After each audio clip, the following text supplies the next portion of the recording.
Bueno, un saludo muy especial a las personas que se conectan hasta ahora en nuestro portal y a los que sintonizan Balabuela Radio. Hoy tenemos un invitado muy especial como lo es el concejal Libardo Asprilla, un hombre que ha ocupado varios cargos importantes para la comunidad. Desde el 98 tengo referencia, edil de la localidad de La Candelaria, pero no solo eso, también director en el Ministerio del Interior, representando la comunidad negra afro-raizal y palenquera.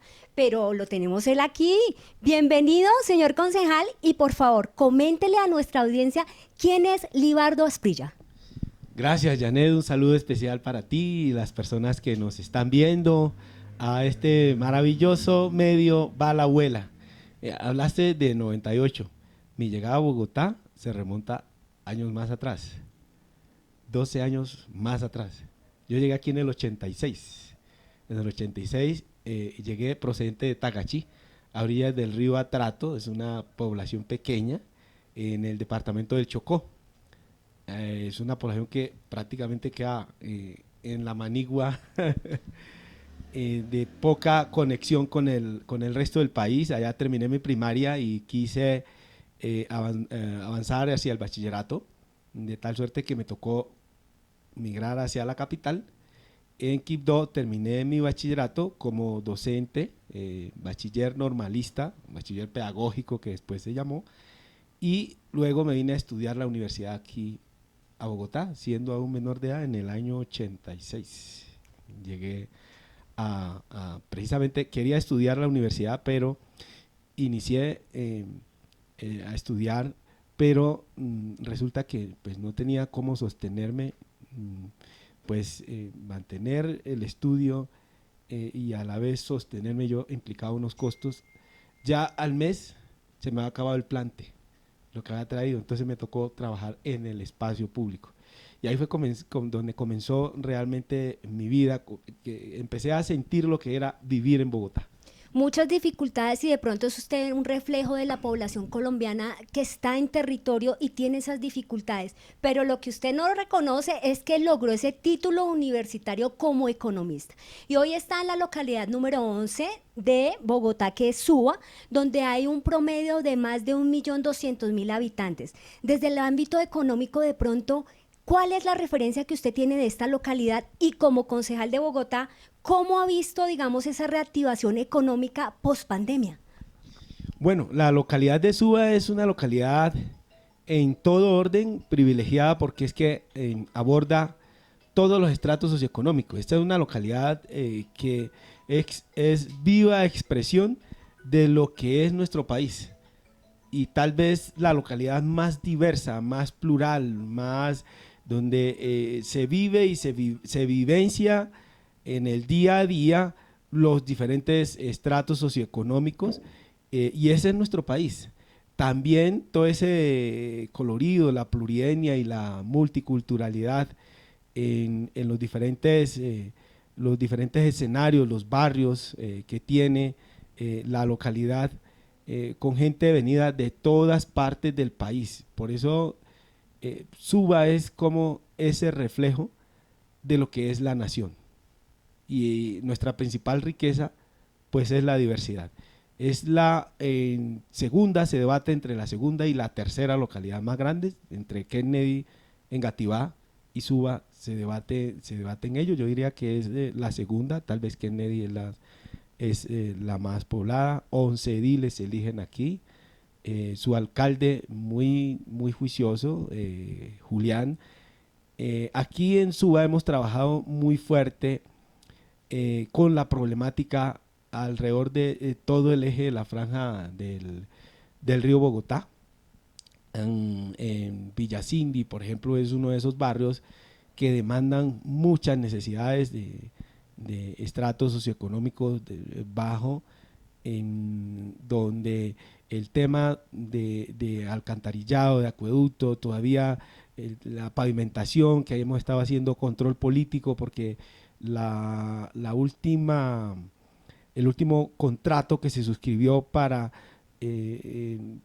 pavimentar los diferentes sectores en más de 60 tramos de vía, pues el contratista quedó mal y entonces hubo que convocar a los órganos de control, a la personería, a la Contraloría y demás entidades que tenían que ver con el seguimiento al desarrollo de esta obra, y por fortuna pues ya la obra va más adelantada, superior al 95%, y pues hay, digamos, ya un nivel de satisfacción, pero aún quedan muchas inquietudes por superar, sobre todo en este eje de los 7 barrios circundantes al río Bogotá.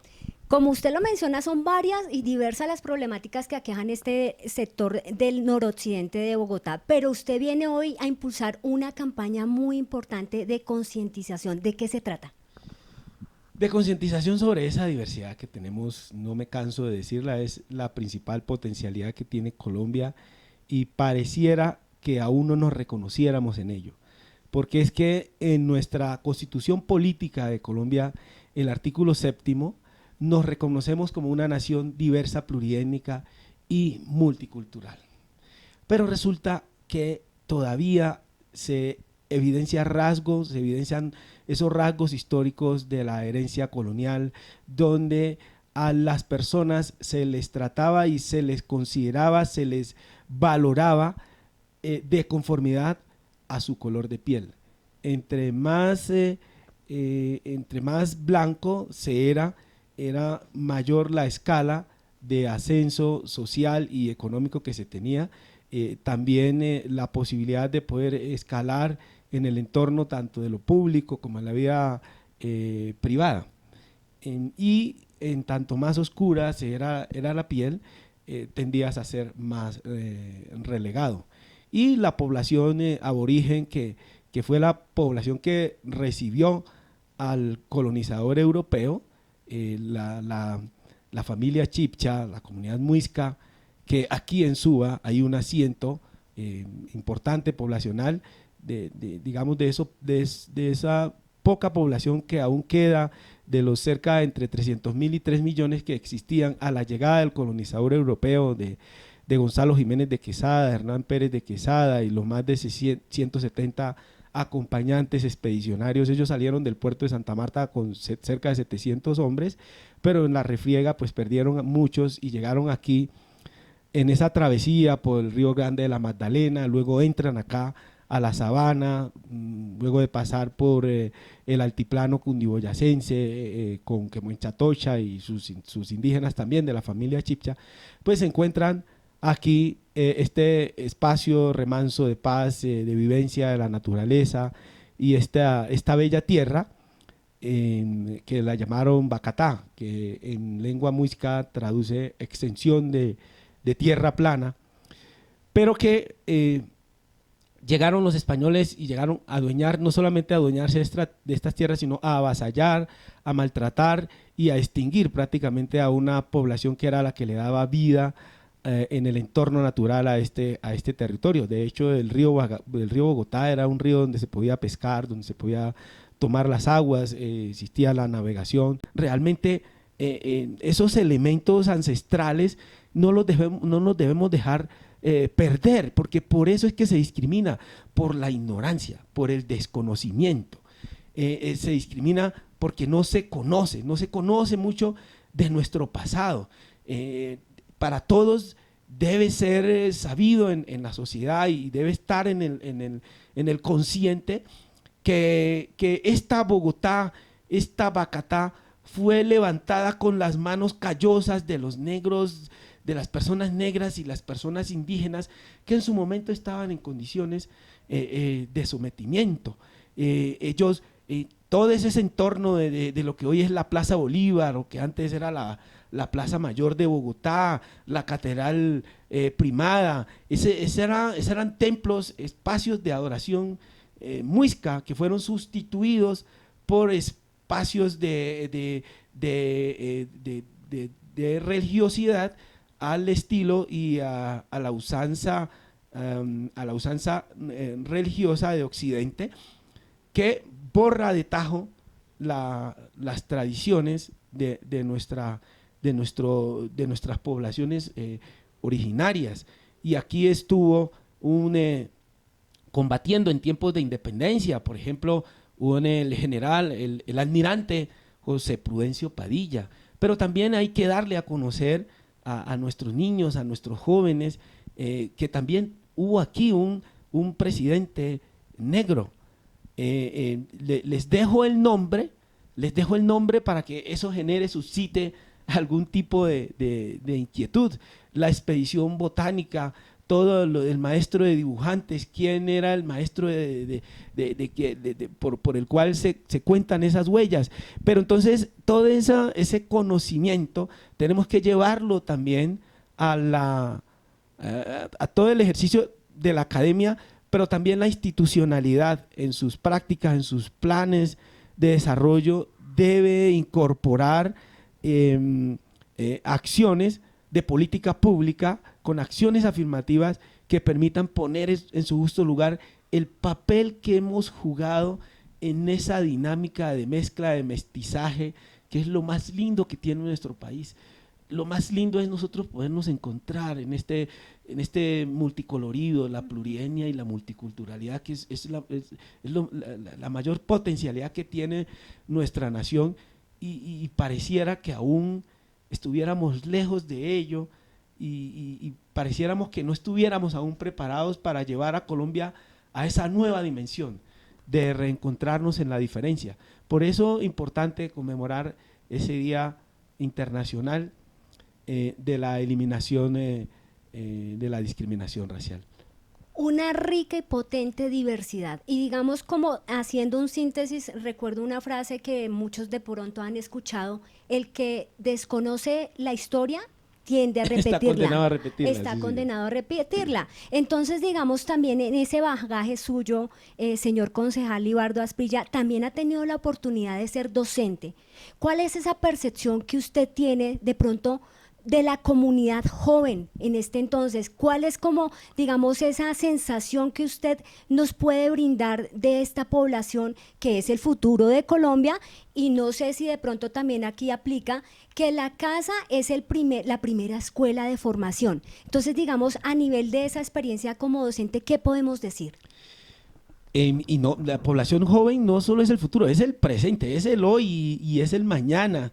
Son el gran potencial, el gran acervo, el gran ahorro patrimonial que tiene nuestra sociedad está en los niños y en los jóvenes.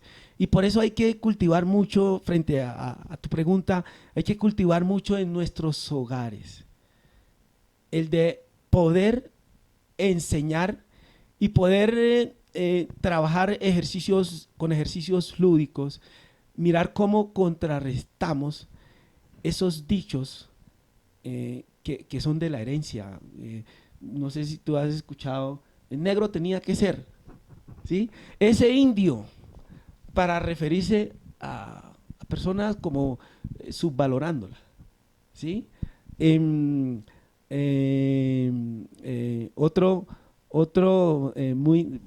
Recuérdame uno de los que tú así hayas escuchado, que son de la cotidianidad y que reflejan esos microrracismos. Una suerte negra. La suerte negra. Todo ese tipo de cosas, la suerte negra y todo lo negro, todo lo malo, lo demoníaco, se asociaba a lo negro, al color de la piel de las personas.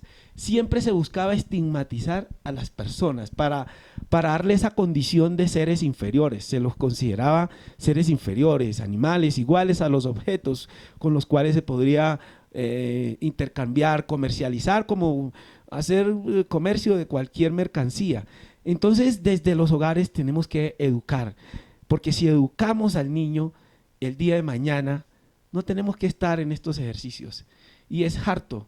Yo no quisiera estarme enfrentando a tener que hacer estos ejercicios. Y yo les agradezco a ustedes inmensamente por la contribución que hacen al invitarme a generar esta pedagogía, esta cátedra, y como docente que soy, pues estamos todos obligados a hacerlo. Pero la primera educación nace desde el hogar.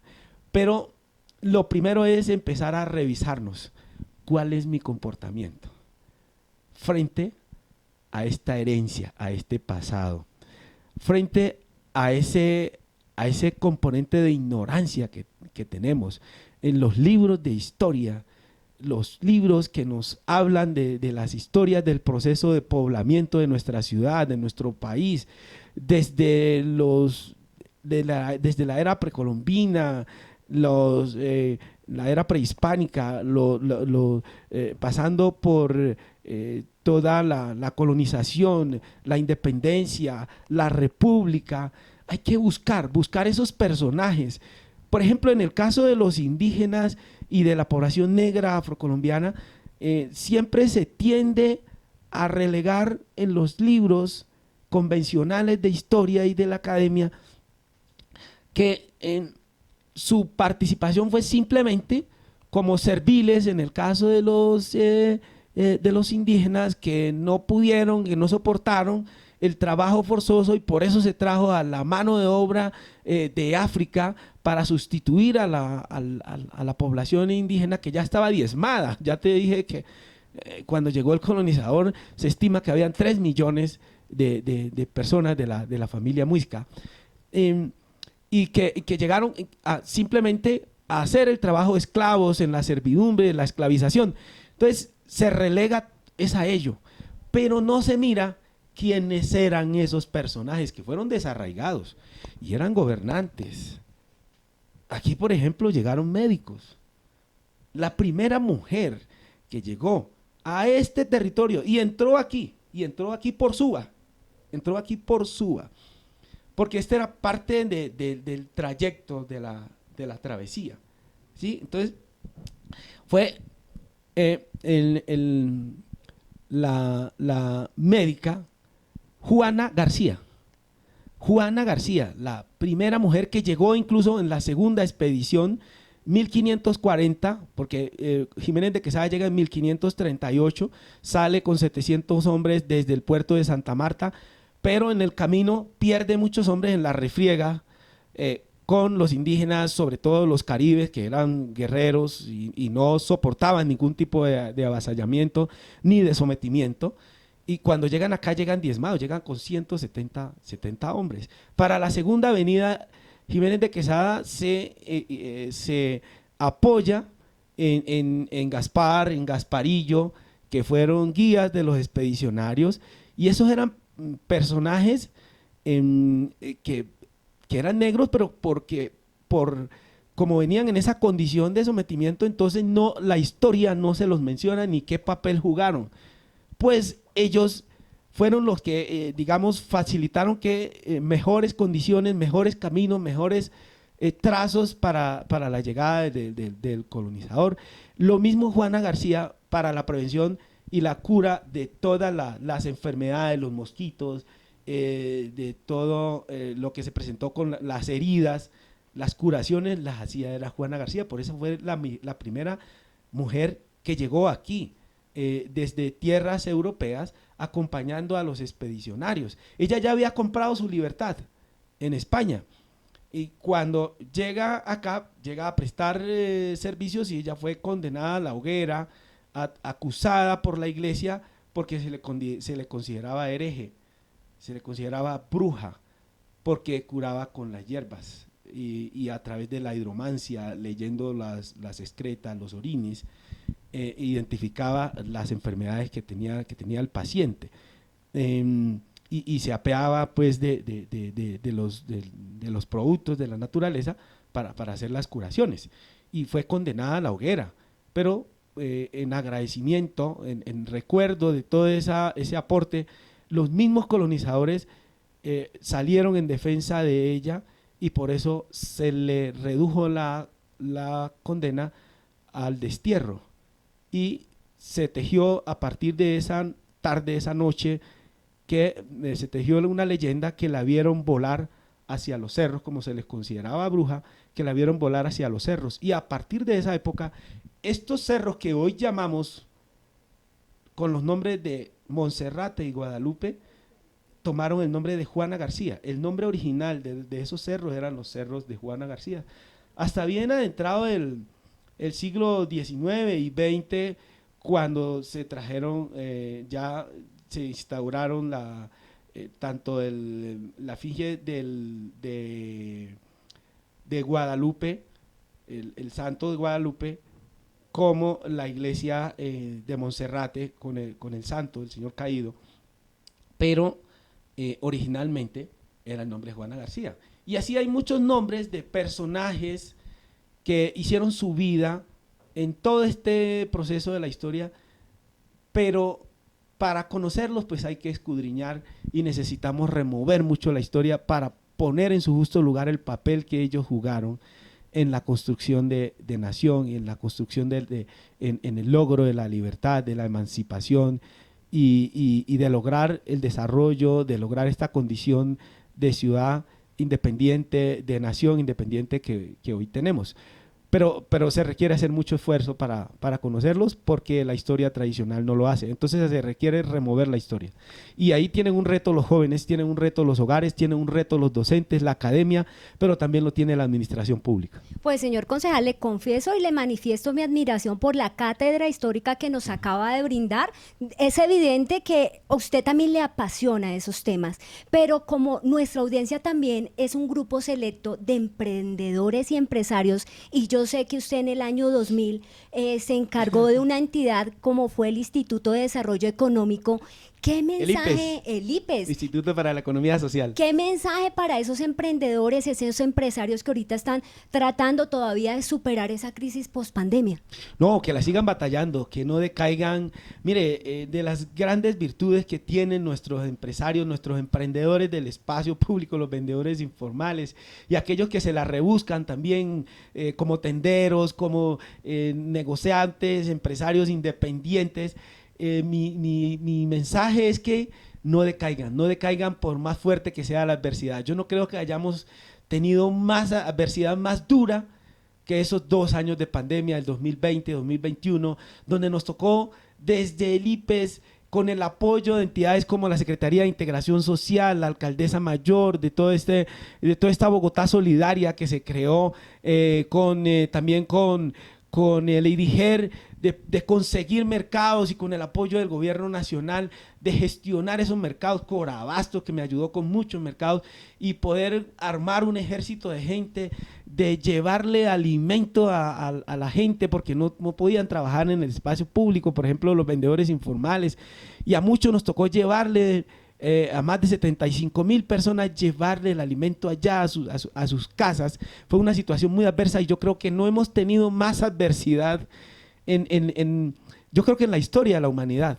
no hemos tenido una adversidad tan fuerte como el COVID, a la cual ya, si logramos superar ello, quiere decir que estamos hechos de una composición muy poderosa que nos permite sobredimensionarnos y sobreponernos a cualquier otra situación que se nos presente. Y que no perdamos, por sobre todo, el espíritu de solidaridad. Cuando se pierde la solidaridad, yo creo que se pierde el sentido de lo humano. Estamos aquí como seres humanos y no podemos perder esa conexión con el otro, porque ante todo somos sociedad. Y el ser humano individualmente no puede pervivir. Es imposible que usted al aislarse pueda pervivir. Y el gran reto en una ciudad como esta, que cada día crece y crece y crece, el gran reto es lograr que en medio de esta dimensión y esta complejidad que toma una ciudad como esta, sepamos aprovechar las oportunidades que nos brinda Bogotá. Yo las he sabido aprovechar. Y en ese mismo orden, pues lo hago sin arrogancia. Pongo mi ejemplo. Si pudimos superar la adversidad de haber llegado como vendedor informal y haber conseguido que me pudieran financiar. Yo hice parte, por ejemplo, del programa de fomento microempresarial con Colsubsidio. En los 40 años de Colsubsidio, ahí aparecemos en el libro de oro como el proyecto más exitoso de emprendimiento que apoyó esa caja de compensación. Y aquí también encontré mucha gente solidaria que me apoyó para ubicarme laboralmente y de manera formal.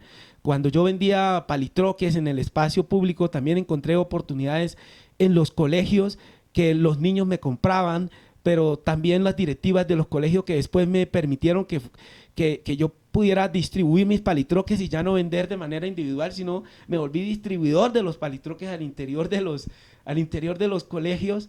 Y ya con la venia de los mismos directivos, y ya después no conformes con ello, y digamos por lo que había mostrado también, mis dotes como docente, me invitaron también a ser parte formal como docente en esos colegios, ¿sí? Terminé siendo, y ahí conseguí mi primer empleo formal en Bogotá, y luego se me da la oportunidad también de entrar a un banco, de conocer cómo funcionan los bancos y cómo están tan concentrados, cómo los bancos que tienen una gran oportunidad de apoyar el progreso de este país, de llevar a otra dimensión con tantas potencialidades que tenemos en los emprendedores, porque hoy en día el gran empleo lo sostienen son los microempresarios.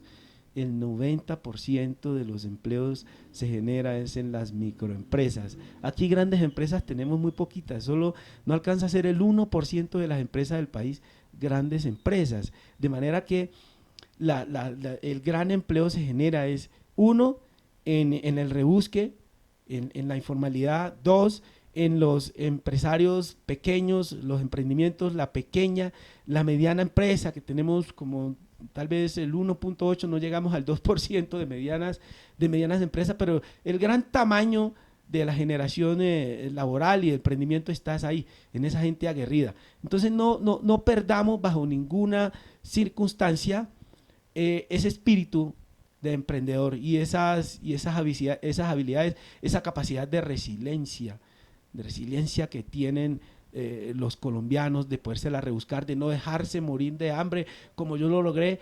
La tenemos muchos colombianos, no nos dejemos morir en la adversidad, no nos dejemos morir en el intento, y si fracasamos una vez, así caigamos al piso, levantémonos nuevamente y volvamos a intentar 1, 2, 3 y todas las veces posibles hasta lograrlo, porque estoy seguro que lo van a lograr, porque de eso se trata. El gran éxito, o sea, ¿cuándo se goza el éxito? Cuando se ha tenido adversidad. Entre más adversidad se tiene, es cuando uno más goza del éxito, y por eso yo me siento ser un hombre felizmente casado, tengo a la mujer más linda del mundo, a mi esposa Ligia Morales, tengo a 2 hijos maravillosos, de los cuales nos sentimos orgullosos de la crianza que le dimos, a Lucimar y a Libardo, a Asprilla Morales son sus apellidos. Entonces, y no dejen de hacer familia, no dejen de aportarle a esta gran ciudad esas oportunidades que les brinda, porque Bogotá ante todo es un teatro, es un escenario de oportunidades, y yo no me canso de decirlo, y yo no acepto que sigan diciendo que es que Bogotá es un moridero, que en Bogotá solamente matan, en Bogotá, o sea, solo esos estigmas que le están poniendo a Bogotá, yo creo que no se lo merecen, y no nos podemos dejar llevar por el discurso del miedo, por el discurso del odio, por el discurso de la discriminación. Esos son discursos que tenemos que enterrarlos e irnos por la dimensión positiva, por la dimensión de la construcción colectiva, porque yo sé que con inteligencia colectiva, mire, los dichos populares son muy sabios y lo dicen todo: la unión hace la fuerza, y si nosotros como bogotanos nos unimos en torno a unos propósitos de reconocer que somos una nación diversa, una ciudad diversa, pluriétnica y multicultural, y que Bogotá es la capital de la plurietnia y la diversidad, a nosotros no nos para nadie, y eso somos, de verdad. Y ese mensaje que yo le dejo a los empresarios, a los emprendedores. Discúlpame que vaya extendido en la respuesta a tu pregunta, pero me apasiona mucho hablar de estos temas. Muchas experiencias, muchos de pronto como esa visión que tiene un hombre negro que viene del Chocó, que también emprendió con sus palitroques, que vivió, digamos, ante la adversidad, pero que encontró como esa fortaleza de su ser, y que a pesar de esos obstáculos, acá hay una palabra clave: la resiliencia. ¿cierto? Resiliencia. Sí, La claro. resiliencia. Y ahorita estamos ya casi cerrando año y se viene una época muy importante como son las elecciones. ¿Por qué es importante que la ciudadanía participe? ¿Por qué es la importancia para que haya ese cambio social? Usted representa y está avalado por un partido que es el Partido Verde. Sí, Pero señora. digamos, ¿cuál sería como esa invitación para que acudan esos jóvenes que están de pronto interesados en ser parte de la política? Que concentremos muchos esfuerzos en, en tomarnos la política. Cuando yo era niño y veía a mi papá que llegaban los gamonales políticos de acá de Bogotá, yo conocí en su momento a la esposa de el presidente Turbay en campaña, doña Nidia Quintero de Turbay en ese momento, después se volvió de Balcázar. Allá llegó como la esposa del candidato presidencial y yo observé con mucha expectativa, llegaba y nunca había visto el pueblo tan bonito. Todo el mundo, los papás nos obligaron a vestirnos muy lindos porque llegaba la mujer del candidato presidencial del Partido Liberal. Y me hicieron vestir de rojo y a todos los niños y las casas tenían que estar muy bonitas, bien barridas, las calles las pusieron hermosas porque llegaba la señora. Y entonces yo tenía en mi imaginario de que la política la hacían era esos señores, esas familias. Y entonces uno escuchaba que los López, que los Turbay, y yo no, pero o sea, en el imaginario se tenía era eso, ¿sí? De que la política y los representantes nosotros teníamos que votar era por esos personajes que venían de acá de la capital, ¿sí? Y que eran los que nos llevaban pues las cosas allá. Y resulta que sí, la señora llevaba una cantidad de detalles y cuando empezamos a abrir los costales donde los empaques, donde venían los detalles, venían unos costales, unos costales como de hilaza. Empezamos a abrir, traía hacha, machete, una suela y unos elementos para la labranza. Es decir, como quien dice, ustedes están aquí para trabajar acá al campo, hacha y machete. Pero la escuela caída y no teníamos colegio. Y entonces yo en su momento le pregunté a mi papá, en la tertulia que estaban haciendo, ¿por qué no le preguntas que cuándo nos van a instalar el colegio? Porque ahora que yo termine la primaria, entonces ¿qué vamos a hacer? Y él me dijo, cállese mijo, porque es que ellos no tienen tanto tiempo aquí, imagínense, nosotros no alcanzamos a preguntar, solo van a hacer 3 preguntas y habían como 200 personas, imagínate. Entonces, que mi pregunta no se alcanzaba a traducir. Y parece que en ese momento esa pregunta no era tan importante. Pues esa pregunta yo hoy considero que era la más importante. Y yo creo que los jóvenes hoy tienen que hacerse esa pregunta. La política al servicio de la educación, para que nos podamos liberar, para que podamos ser cada vez más libres, para que nos enseñen realmente la verdad sobre las cosas, para que el pasado no quede dicho bajo el condicionamiento político de unos en desmedro de otros.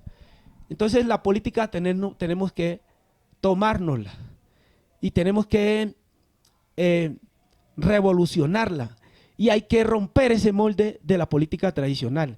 Hay que ir más allá de los partidos tradicionales. De esos partidos que en un comienzo nos dijeron que era el rojo, que era el azul. No, hoy hay que tomarse, hay diferentes formas de participación en política. Y eso de la reforma política también tenemos que revolucionarnos y no podemos permitir que esa reforma política pase, porque esa reforma política como está planteada es perversa.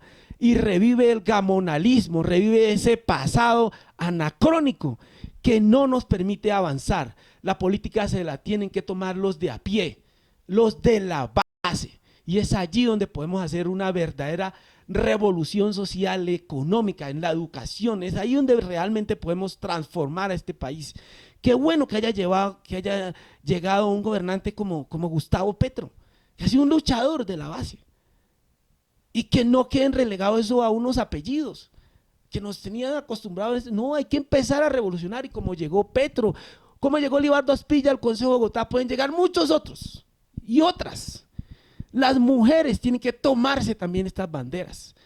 Hace menos de 60 años las mujeres no podían votar, las personas negras mucho menos, porque no había libertad para el voto. Hoy en día tenemos que reclamar libertad, porque somos ante todo libres, y qué bueno tenerte como periodista dirigiendo este programa de comunicación. En el pasado eso no se podía.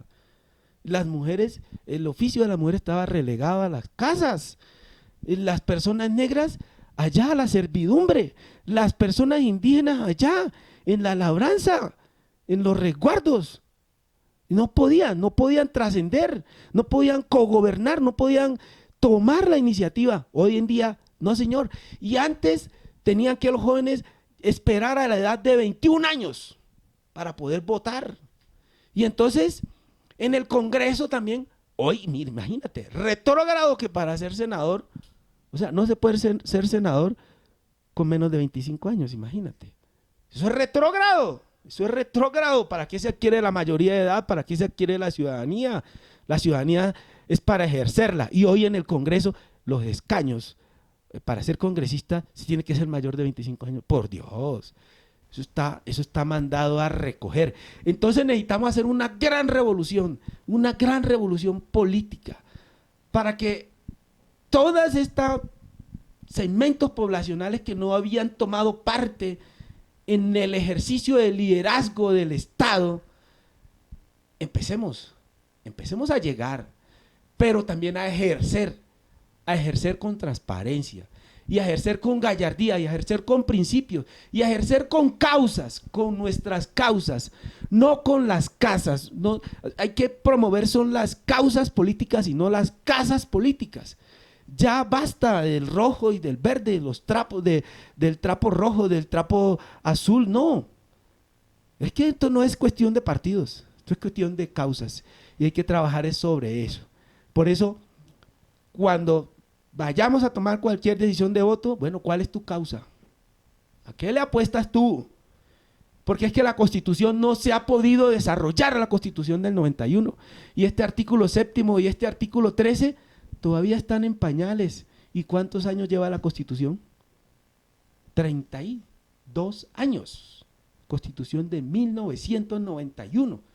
Y hoy en día ese Estado Social de Derecho aún lo tenemos lejano, porque no todos y todas y todes podemos ejercer de manera libre e igualitaria los derechos. Cuando hablo de igualdad, no quiere decir que a todos nos den lo mismo, y no se trata de que a todos nos den, no, sino que todos tengamos oportunidades de desarrollarnos conforme a nuestros sueños, conforme a nuestras potencialidades y a nuestras aspiraciones. Es eso, tomarnos la política. Pues señor concejal Libardo Asprilla, desde Balahuela Radio, muy agradecida, y espero que la audiencia haya podido captar esas opiniones, esos puntos de vista, todo lo que usted representa desde el aspecto político, lógico, y desde la parte personal también como ser humano, todo aquello que lo ha conmovido, que lo ha impulsado, que lo ha permitido, lógico, también desde el Consejo de Bogotá, impulsar iniciativas. Y comentaba, ya en breves está que termina este periodo. ¿Cuál ha sido de pronto, ya para finalizar, ese proyecto que usted dice, con este me fui satisfecho porque era el que yo quería, porque benefició a tal población? ¿Cuál sería ese, por resaltar? El sello Bogotá Incluyente. Ese fue uno de los puntos taxativos de compromiso en el pacto que firmamos con Claudia López. Fueron 7 puntos, pero dentro de esos 7 puntos se estableció que impulsaríamos un proyecto de acuerdo que se convirtiera en norma para Bogotá, que era la creación del sello Bogotá Incluyente, que facilitara la interacción entre el distrito, la administración distrital y las empresas del sector privado, para impulsar la empleabilidad de las personas, combatir el desempleo en favor de aquellos segmentos poblacionales que se nos están quedando atrás. La población de los diferentes enfoques diferenciales. Por ejemplo, esa población que tiene tantas brechas, la población joven. Usted sabía que un joven, a los jóvenes los rechazan por no tener experiencia, imagínense, por no tener experiencia. ¿Cómo se le va a pedir experiencia a un joven que por primera vez va a acceder a un empleo? ¿Sí? La inclusión laboral a las mujeres, con prelación en las mujeres cabezas de familia, porque ellas tienen unos índices mayores de vulnerabilidad, porque resulta que históricamente a las mujeres se les ha relegado al cuidado y al servicio en la casa, ¿sí? Al cuidado de los niños, al cuidado de los adultos mayores. También el empleo para las personas con discapacidad, porque no se reconocen a veces las habilidades cuando las personas tienen alguna discapacidad, que todos somos potencialmente personas con discapacidad, ¿sí? Pero cuando se acusa esa condición, entonces tendemos a relegar a las personas, a considerarlas que no son hábiles para el desarrollo de determinadas actividades. Y resulta que cuando una persona tiene una discapacidad, desarrolla potencialmente, tiene mayores posibilidades de desarrollar otras potencialidades en las demás habilidades, ¿sí? Lo que tiene que ver con los campesinos para que ellos puedan desarrollar sus emprendimientos y que no tengan que intermediar tanto, que no haya tanto intermediario en la traída de sus productos y que se los compren a precios justos, porque de eso es que se trata la sostenibilidad alimentaria, no solamente de garantizar productos de buena calidad, sino garantizar precios. Hoy en día estamos en una ola inflacionaria de mucho riesgo para la sostenibilidad alimentaria de los bogotanos y del país. Primero, porque la capacidad adquisitiva se está perdiendo por cuenta de la alta inflación. Y segundo, que pues la alta inflación eso significa altos precios. Pero ¿por qué los altos precios? Por los costos que están asumiendo y por tanta intermediación que hay en traer un producto del campo hacia la ciudad.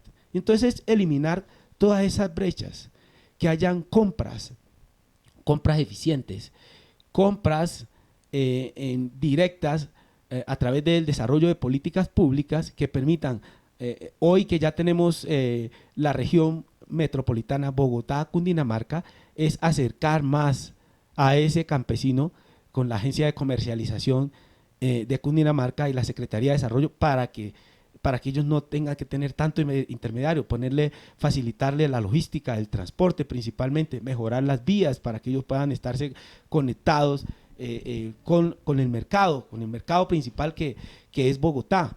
Para las personas, empleo también para las personas de los grupos étnicos. Resulta que hay discriminación hacia la mujer, pero cuando la mujer es cabeza de familia, se acentúa la discriminación, pero más aún se acentúa esa discriminación cuando es una mujer negra, afrocolombiana, raizal, palenquera, cuando es una mujer indígena. Ahí las brechas se acentúan cada vez más. O cuando es un joven negro, cuando es un joven que pertenece a algún grupo étnico, la población LGTBI más, se estigmatiza, se le discrimina, ¿sí? Y entonces por eso los índices de desempleo, si tú miras las estadísticas del DANE, los índices de desempleo son mayor en estos grupos de población de los diferentes enfoques diferenciales. Cuando una persona es mayor de 50 años, prácticamente se le cierran las puertas del mercado laboral. Y por eso hay que generar estímulos. El distrito, en estos momentos, se tienen 47 mil millones de pesos.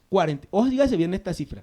47 mil millones de pesos que aporta el distrito y va con destino a las empresas para financiar parte de la nómina inherente a la incorporación laboral y productiva de estos grupos poblacionales. 19 enfoques diferenciales. Y de eso es que se trata,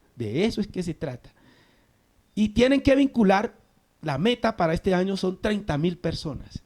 Y eso es el producto de nuestro proyecto sueño, nuestro proyecto bandera, el que nos comprometimos en ese pacto por la inclusión, que lo firmaron varias personas de los diferentes enfoques diferenciales, el sello Bogotá Incluyente, y es para otorgárselo a las empresas que demuestren ser incluyentes.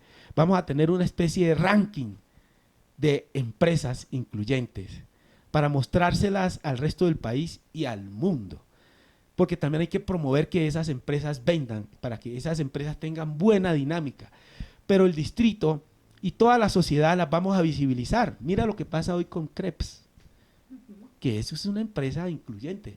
¿Y por qué les va tan bien? Porque son incluyentes, porque aprovechan la magia de esos grupos que tradicionalmente han sido discriminados en el campo laboral, pero que tienen grandes potencialidades y que lamentablemente han sido subestimados. Entonces, esos empresarios con esa visión, no solo altruista, porque no se necesita ser altruista para esto, se necesita es tener sentido de la inclusión e interpretar a este país en su dimensión de diversidad. Y por eso son tan fuertes esas empresas como Krebs & Waffer, como Gran Estación, que es uno de los centros comerciales más potentes que tiene Bogotá, porque permite la vinculación laboral de personas con discapacidad. Pero no solo es que le permiten entrar allí como el portero o la mesera, no, les permiten que ellos trasciendan. Hoy en día en Krebs hay mujeres que son gerentes, dirigen, coordinadoras, diferentes escenarios, en la parte operativa, administrativa de la empresa. Lo mismo pasa con Juan Valdés, por ejemplo, que incorpora jóvenes, así no tengan experiencia. Y entonces de eso es que se trata. Con Wok, por ejemplo, que en su cadena de valor productivo, ellos le compran a los pescadores artesanales del Pacífico. Lo que tú compras en Wok, ese camarón, ese pescado, esos productos que vienen del mar, esos productos, exacto, de la Amazonía, de nuestros indígenas, nuestra población campesina allá de la Amazonía, le compran directamente a ellos. ¿Sí? Y entonces generan mucho valor productivo, porque en su cadena de valor, digamos, perdóname la redundancia, valoran lo que significan ese tipo de compra. ¿Y se beneficia a quién? Al final se beneficia al consumidor, porque está comprando productos sanos. ¿Sí? Eso hacen estas empresas. Y ese es el ejemplo que queremos de las empresas. Y no esas empresas voraces que terminan acabando con el ambiente, que destruyen el ambiente, destruyen a las comunidades, matan a las comunidades, promueven inseguridad en los territorios de comunidades negras. Hoy en día muchos líderes, campesinos, líderes de los consejos comunitarios, ayer nomás mataron a un líder de un consejo comunitario. Eso es triste y lamentable. Se les roban sus territorios. Esos territorios están acaparados por los grupos al margen de la ley, porque allá no hay presencia de Estado. Y se trata es de que el Estado esté más cerca, acerquemos más el Estado a quienes más lo requieren, de generar inclusión, de hacer de nuestro país una nación incluyente. Y es que se cumpla el legado constitucional, es tan sencillo como ponernos de acuerdo en que se cumpla el legado constitucional de la nación diversa, pluriétnica y multicultural, y de la nación igualitaria, con igualdad, con equidad de condiciones de acceso para todos, que haya protección para todos. Y por supuesto que llegue ese Estado con oferta educativa, de salud, no solo la presencia de pronto en este caso policial o militar, sino con esas alternativas para esas comunidades que allí residen. Bueno, nuestra audiencia habrá percibido que fueron varias las aristas que se tomaron en esta entrevista. Agradecida acá con el concejal, por supuesto, por su tiempo, por su cátedra histórica, por esos mensajes tan positivos para aquellos que de pronto están en ese momento de quebranto, como los empresarios o los emprendedores, también para los jóvenes en cuanto a participación política. Muchos temas quedan sobre la mesa, señor concejal. Agradecida desde Balabuela Radio, y por supuesto de pronto alguna invitación para que usted de pronto en una red social, aquella persona que quiera de pronto contactarlo, saber más de usted, cómo se puede comunicar. Sí, básicamente con Asprilla Libardo o en el buscador le pueden dar ustedes Libardo Asprilla. Yo tengo Asprilla Libardo en Twitter, en Instagram, todo es Asprilla Libardo, @Asprilla Libardo.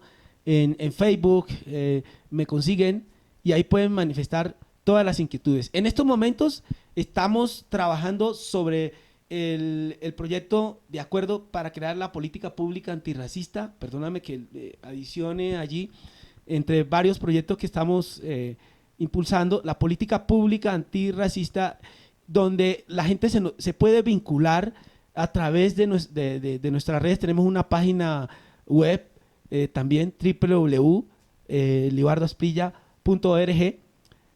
Pueden ingresar o a través de cualquiera de estos medios tecnológicos de Twitter, Instagram y Facebook, nos pueden comentar y hacer aportes. Hoy estamos haciendo una campaña, acá vamos a estar en el portal de Suba, invitando a la ciudadanía para que nos aporte en ese proyecto, y una forma también de aportar es todos convirtiendo todas esas frases de microrracismo que se presentan en el ejercicio de interacción social, los podamos intercambiar por frases en sentido contrario, frases antirracistas. Esta es una iniciativa que viene del Movimiento Nacional Antirracista y que hemos acogido, que venimos acompañando, y que ha tenido mucha acogida, sobre todo en la población joven en Bogotá, en el mundo académico, es decir, en la gente joven y la gente muy preparada, que han asumido y han asimilado esa conciencia de necesidad de transformar la manera como nos relacionamos en el marco de la diversidad. Listo, a Libardo Asprilla, concejal, especialista en evaluación y desarrollo de proyectos. Y desarrollo de proyectos. Pero también en gerencia, ¿no? En gerencia. Y maestría. También ex edil de la localidad sí, de La Candelaria, padre de 2 niños. Ay, Le deseamos todos los éxitos, un buen futuro con esas iniciativas que no solo pretenden impactar a la comunidad negra, afro, raizal, palenquera, sino a la comunidad en general. Sí. Muchos éxitos, muchas gracias por atender esta invitación y por supuesto...